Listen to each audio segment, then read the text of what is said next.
We are back with you live once again on a very impromptu Johnny Torch Live broadcast. Yes, we are back and we are with another live stream. Oh yes.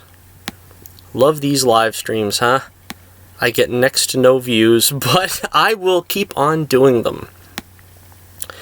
And as you see here, we are working on, this is page 8 of the Bullets Bourbon Remaster issue number 1. I'm almost done with this page. Another one down. That's 8 out of 24. And we're going to try to get a little more work done on this tonight. I didn't get any work done on the book today. This little burst of warm weather up here in the Northeast, and I took advantage of said opportunity to engage in a little spring cleaning. Ironically, I did spring cleaning. I ended up losing my stylus. I don't know where I put it. I misplaced my stylus. And fortunately, I have the foresight of owning 2, so that when I do misplace one, I can easily go to my backup. But I hope it turns up. I hope I don't have to re-examine all the things I just got through cleaning and putting away and stuff.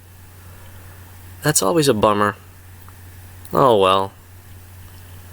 Yeah, hoping to get this one done and out in the early spring. Speaking of spring, I'm going to try to move this here in case there's anybody in the chat. I can't really see it that good. I guess I coulda, shoulda popped it out, but I don't get too many views on these live streams anyway. Just little touch-ups on this before I go on to the next page. Let's see. So yeah, I want to apologize particularly for the last video I did. The audio for the first 20 minutes to a half hour was not that good. Certainly not up to standards, my lofty standards. And yeah, I had the fan on. Should have definitely not pointed it in the direction it was pointed in, way too close to the microphone.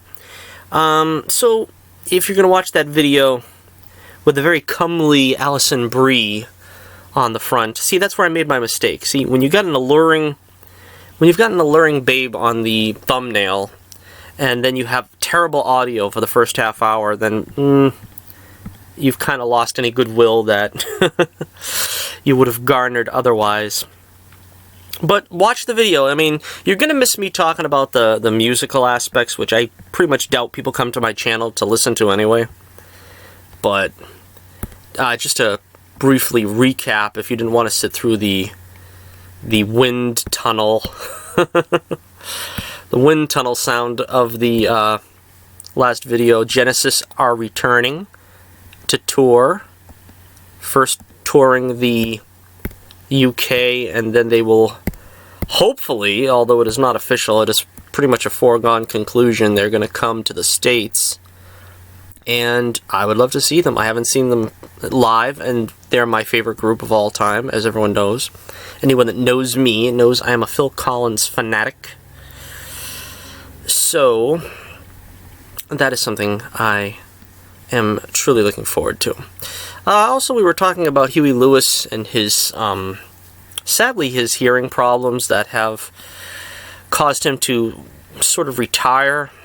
He certainly retired from the stage, but he's, trying to make a go of the new album they just brought out mid last month, which is called Weather, I believe. And hoping Huey can get things going and get back out there and create some more music. These older acts that I loved as a kid are like starting to reach their twilight years, and it's kind of sad. It's sad to me anyway. And just hopefully they have a little more gas in the tank, some of these great acts. As I was saying before, they have a little more to give, but then again, they don't quite have the youth that they once did. Alrighty, so the way I do this remastering, I have the actual comic in my left hand, the stylus in my right, and I'm going to go back and forth between and see what the original color scheme was. Again, I hesitate to pull these original versions from Indie Planet, where I'm selling them exclusively right now. But I am going to be pulling them. You will only be able to buy the remastered versions once the #1 Bullets Bourbon Chronicles remaster comes out. And that is, like I said, hopefully late April, early May. I'm not exactly sure.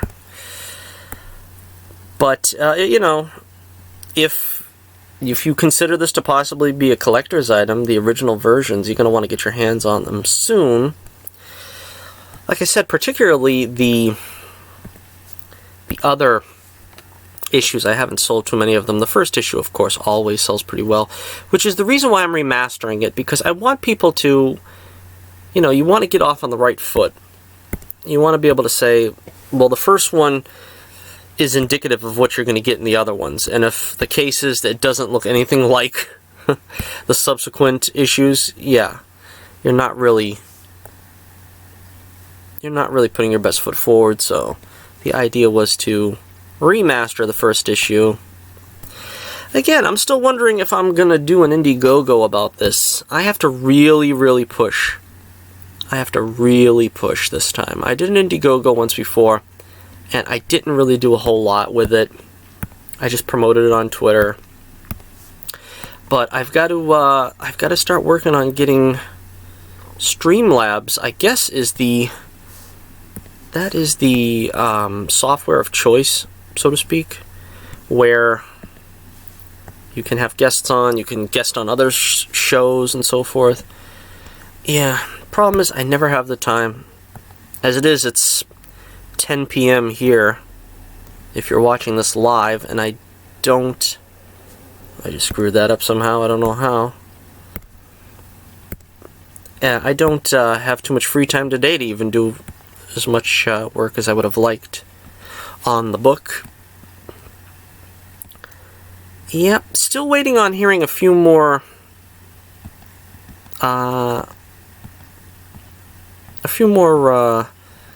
convention appearances. I'd like to do a few more. I've only got 2 confirmed so far. I tried for a couple of others that it's unfortunately too late. There was one I had the possibility of going to, but it was a conflicting date with something else I had already planned to do that day, so kind of sad that I can't confirm any more dates yet. But I love conventions. I love bringing the book out in front of people.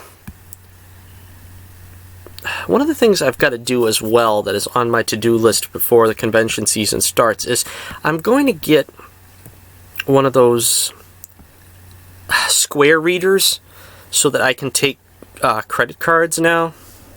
I keep telling myself I got to do it, and I've got to write it down and remind myself next time I go to Target or Best Buy or something to pick up one of those. I don't think they're very expensive. I was kind of concerned, but of course, you know, it means that you don't get as big a percentage of the book, though, because you have to pay some kind of fee. I think it's supposed to be 10 cents plus 2.6% or something. So I really would rather have cold hard cash so I can get the entire price. But unfortunately, you'd be surprised. There's a lot of sales you have to turn down if you don't accept plastic. And I've had to turn down some in the past. And, you know, it's better to have, you know, whatever it is, 80% of the purchase price than have none because you have to turn away a customer. So, I'm kind of like that. I'm not really too interested in digital anymore. I made the books available digitally. I really would rather just have people buy the hard copy. Not only because it's, you know, it's more expensive. It's something that, you know, I get a higher percentage of. Unless, of course, I want to just charge, you know, I could really charge full price the same as a paper copy. But you're typically supposed to charge a little bit less for a digital. So they are still pretty much digitally cheaper. But where the heck did that color come from? Wrong one. Okay. But to me, comics are really meant to be enjoyed in the physical, you know what I mean? The physical realm. I really don't see the appeal of the digital. I don't even buy like novel type books, you know, Kindle and all that stuff. I don't buy them like that. I can't do it. I gotta have a physical copy. And it's the same thing with me with music. I much rather own a CD.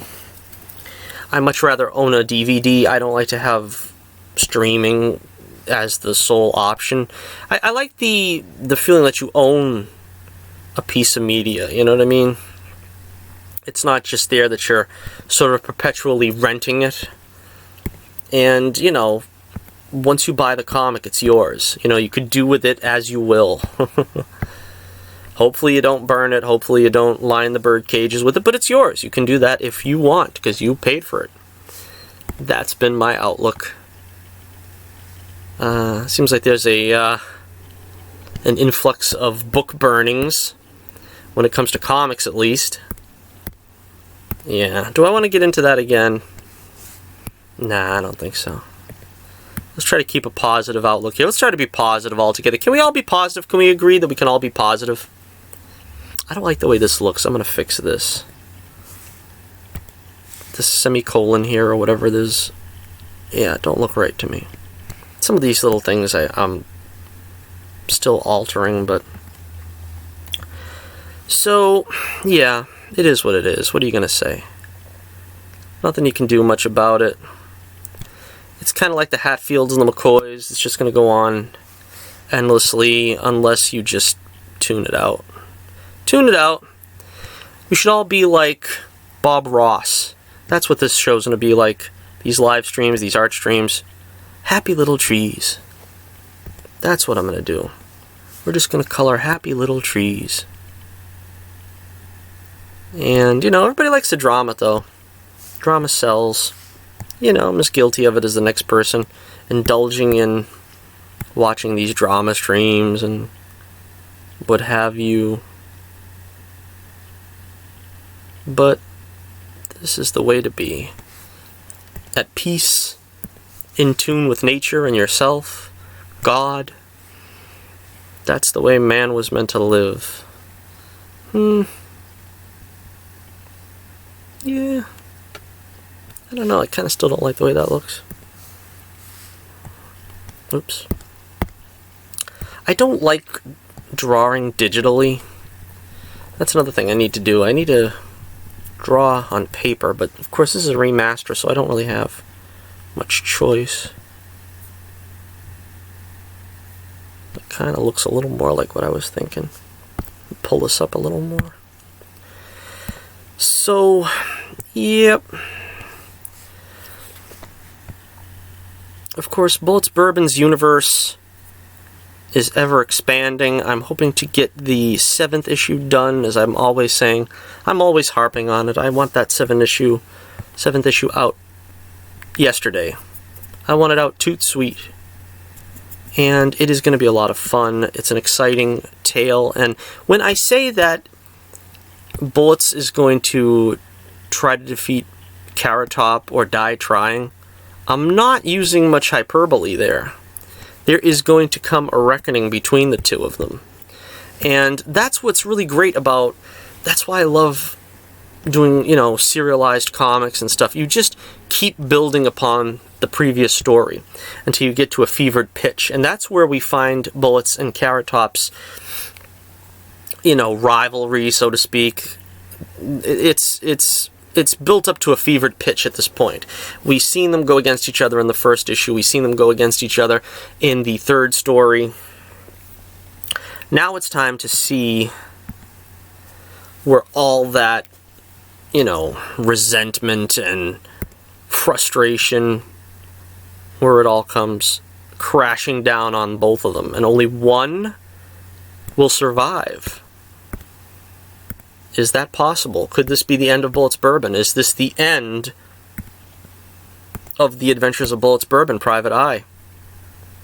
You'll have to wait and see. But I tell you one thing, one or the other is going to have to win. The other will be defeated.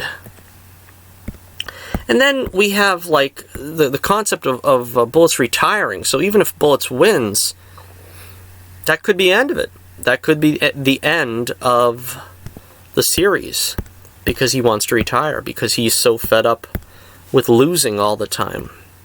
You know, that's kind of the way this one was meant to be written. It was written sort of as, you know, very cathartic, you know. I took any type of negativity, and, you know, I am very frank with you folks. If I'm, you know, on Twitter and I'm depressed or kind of frustrated with things, I'm not going to, you know, put a happy spin on it. And I think I pretty much took every bit of frustration, anxiety, resentment, all that kind of stuff, threw it in a big box, and then just wrote the story from there. So it is, like I said, a pretty cathartic experience writing this next issue that we're going to do after the remasters are done. You will finally be introduced to Carrot Top's father, whom he has mentioned several times in the series, the powerful Don Parsnip Top. And you're going to see the sort of contentious relationship he has with Carrot Top. It's not the greatest. Kind of the reason why Carrot Top didn't stay and sort of try to assume the family business. Because Parsnip Top, of course, is the head of the vegetable garden gang. And they're going to go to war with the fruit salad mob in this issue over a priceless antique statuette. One that has a lot of personal meaning to Parsnip Top. And we're also introduced to the glamorous and gorgeous Veronica. And this is a pretty interesting relationship they have. Like I said, I don't think a lot of people are going to expect this. We've kind of seen Carrot Top talk to her on the phone several times, and you kind of think of it's just kind of the standard villain and mall relationship, but it's going to surprise you, I think. It's going to surprise you the way that their relationship turns out. And Bullets is going to be... See, that's the exciting thing, is we've got a villainess for the first time now. We've used several villains, of course, male villains, and using the female of the species is a very different approach needs to be taken. Bullets is somewhat more susceptible, and Veronica knows that, to her feminine wiles. And is this something that is also going to cause Bullets to stumble? That's another main component of the story. If Bullets doesn't die, and if Bullets doesn't retire, does he turn to the dark side? It works on so many levels, the story. That's another reason why I'm really excited about it. Because, as I always say, if I'm doing it right, you should be left kind of wondering, in what direction is this going to go? It could conceivably go in any direction. Alright, let me pull this out. I think we're pretty much done with this page. I don't know. I'm never sure if I want to use hand-drawn sound effects or if I want to use, you know, ones from the lettering tool here. But I kind of like the way these look. I like the way these action balloons. I don't know what to call them. These action, in parentheses there, look. Now, this kind of lost a little definition. So I'm going to try to, let me see, I'm going to try to add a little bit of texture to this. It's always difficult because when you're trying to give texture to something, you don't know if necessarily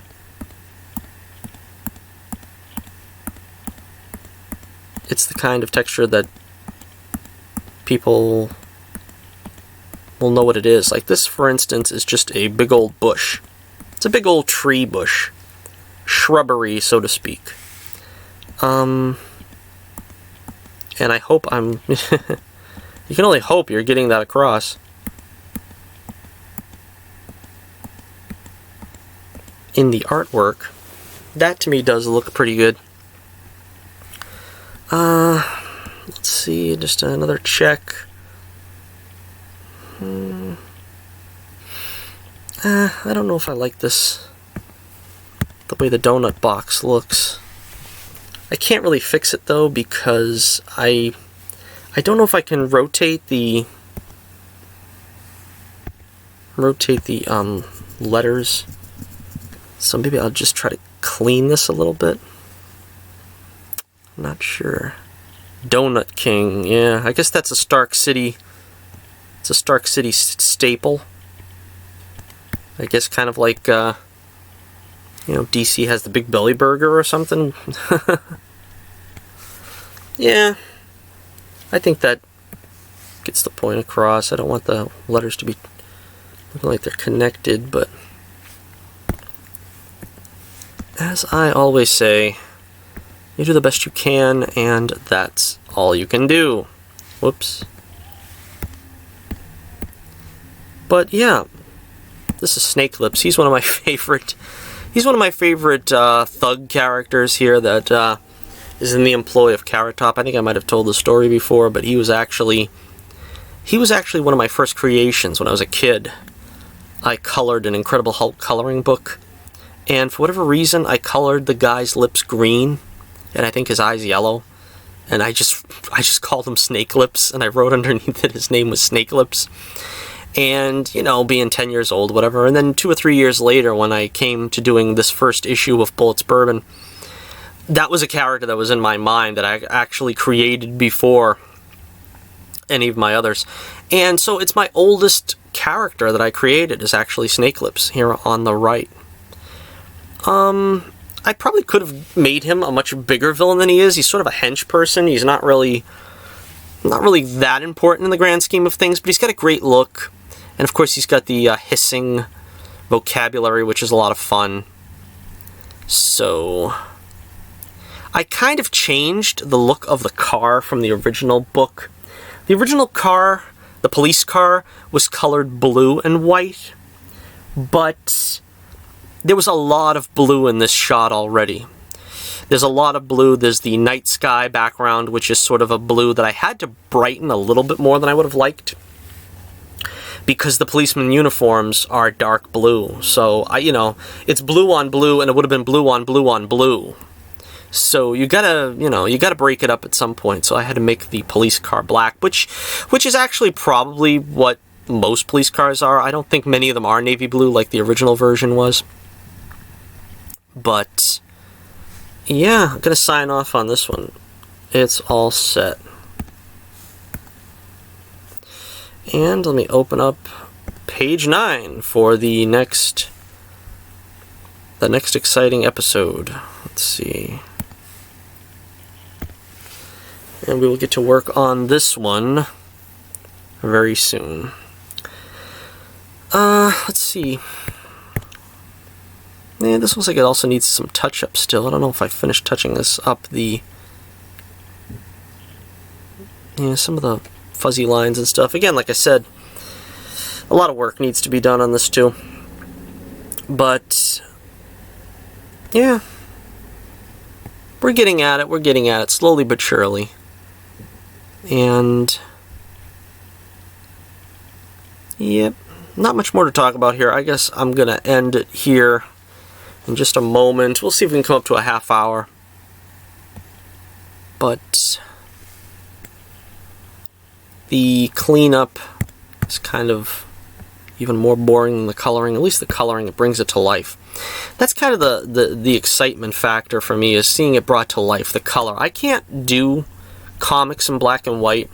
Not Bullets Bourbon. It needs to be color. Now, let me see. It needs to be color. It needs to pop. It needs to, you know, really stand out. And I understand a lot of people want to use layers and flattening and whatever else you have to do.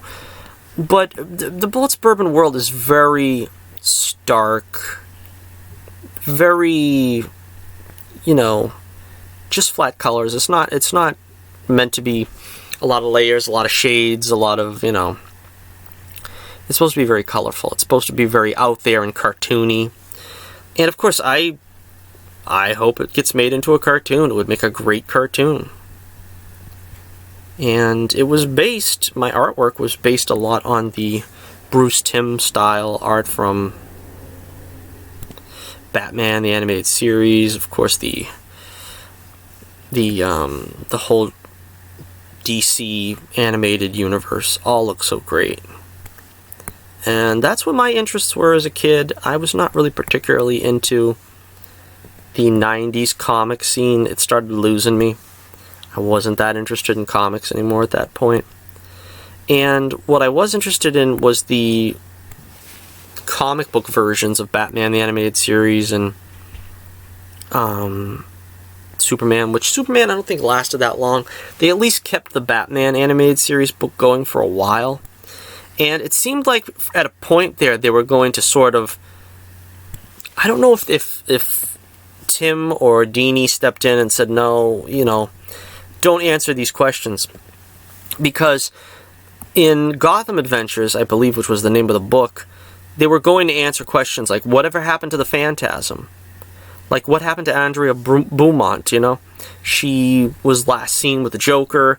And they did a sequel comic about, you know, answering some of what happened there, but they were going to bring her back. Very interesting stuff, and then all of a sudden it was just canceled out of nowhere with no real explanation and no real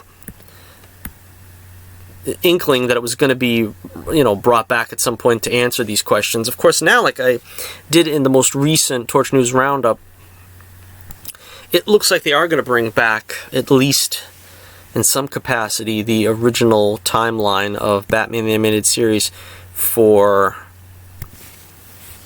a miniseries. And that should be interesting. I'm really a fan, like I said there, I'm a fan of Paul Dini's writing on Batman, particularly in the animated series, and I'm also a fan of the Timm design, the artwork style. I don't think Bruce Timm's involved but in this miniseries, but of course heavily influenced in his art style. Ty Templeton, one of my favorite artists. He's going to be working on that as well. So yeah, that's about it. That about does it. Episode 199 in the books. A kind of brief one, but yeah, we just want to touch base here on what's going on with the Adventures of Bullets Bourbon Private Eye. We did a pretty long video on Saturday, so check that out if you haven't already. And the remaster, number 1, The Adventures of Bullets Bourbon, It's Always Something, is on pace to be released probably late April, early May. Then we get back to work on issue 7, as I said. That one's going to be called The Family Jewels. It is about the attempted theft of the statuette by the crime families, the competing crime families, the Fruit Salad Gang and the it's the Fruit Salad Mob and the Vegetable Garden Gang. So you got to get those straight. And it's going to be a big climactic battle with Bullets Bourbon in the middle of it, trying to navigate his way to capturing Carrot Top, and the deceptive and alluring Veronica also playing her part in this as well. So, until next we meet, you can check out The Adventures of Bullets Bourbon Private Eye. The link is in the description below. You can see a couple of free preview pages on my website. You can order The Adventures of Bullets Bourbon or the Bullets Bourbon Chronicles, which is the collection of the second and third sagas, which you can also find on Indie Planet. And as I said, if you want the original versions of these comics, you'd better get them quickly, as they are about to be removed from the listings. So until next we meet, this is Johnny Torch reminding you once again, keep the flame burning brightly, and I'll be with you again real soon.